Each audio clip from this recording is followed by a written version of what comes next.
An urgent appeal to American administration. Please don't meet with Dictator Hasina. I'm addressing this urgent message to senior officials of the United States government.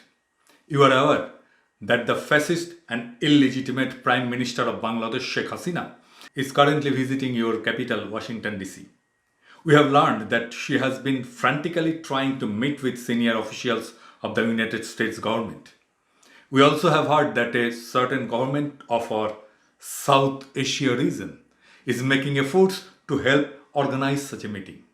Today, the overwhelming majority of Bangladeshi population is looking forward to the United States to assist us in gaining our freedom from utterly fascist and brutal rule of Hasina and her murderous cohorts within the ruling Awami League party and Bangladesh civil administration, law enforcement and judiciary. Already, the imposition of sanctions against Hasina's killing squad, the Rapid Action Battalion and its commanders has created the positive effect of dramatic reduction in the number of extrajudicial killings and unlawful abductions. This US action has helped to create much needed political space for the opposition.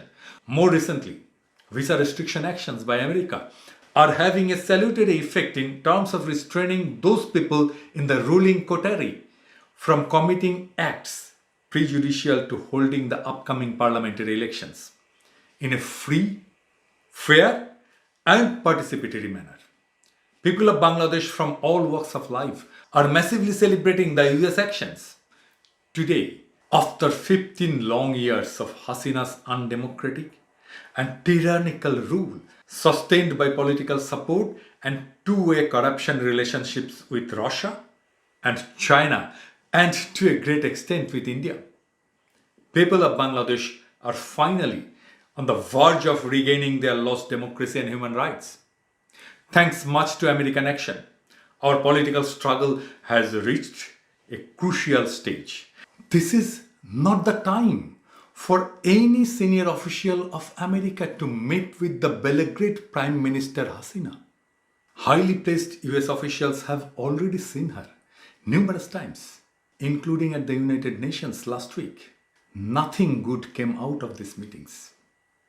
Instead, she and her supporters are now busy spewing unmitigated hatred against the United States because of the recent visa action.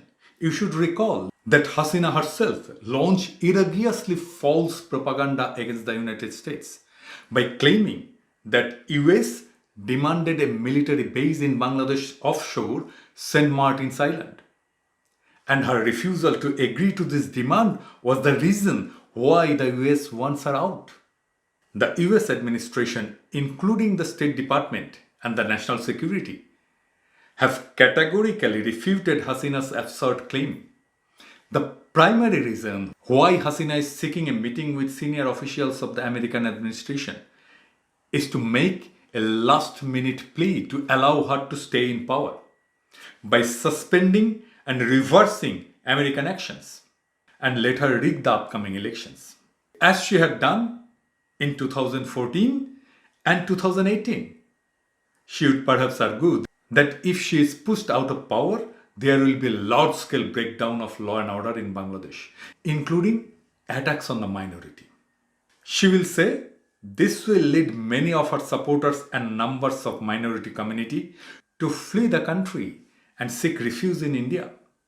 This is an utterly false argument. The ongoing opposition movement has been completely peaceful. It is the ruling party hooligans who have been committing atrocities against opposition protesters in collusion with law enforcement and judiciary. Also, many investigative reports have found that it has been the ruling Awami League thugs who perpetrated repeated atrocities upon the minorities in Bangladesh. I can provide you hundreds of evidences in support of my claim. In fact, this is the fear among many in Bangladesh, that if Hasina loses power, she will unleash her goons to try to create a law and order situation.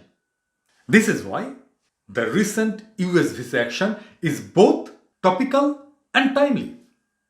America should do more to prevent Hasina and her henchmen from creating such a situation. I should remind you how Hasina uses opportunities to meet with senior officials of the US in a corrupt way to advance her position.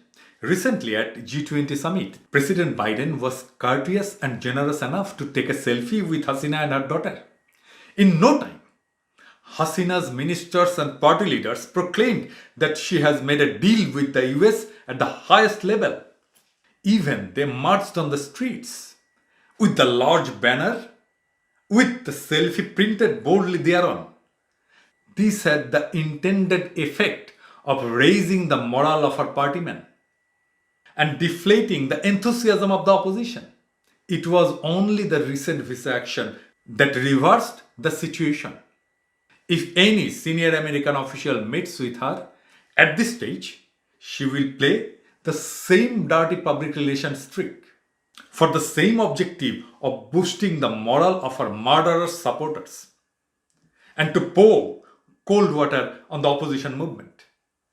At a moment when the end of Hasina's fascist, undemocratic, and cruel rule is well within sight, and people of Bangladesh are thankfully acknowledging the most critical support America is giving to us in reclaiming our democracy and rights.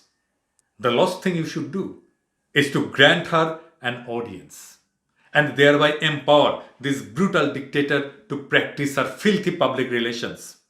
This is no time to see her.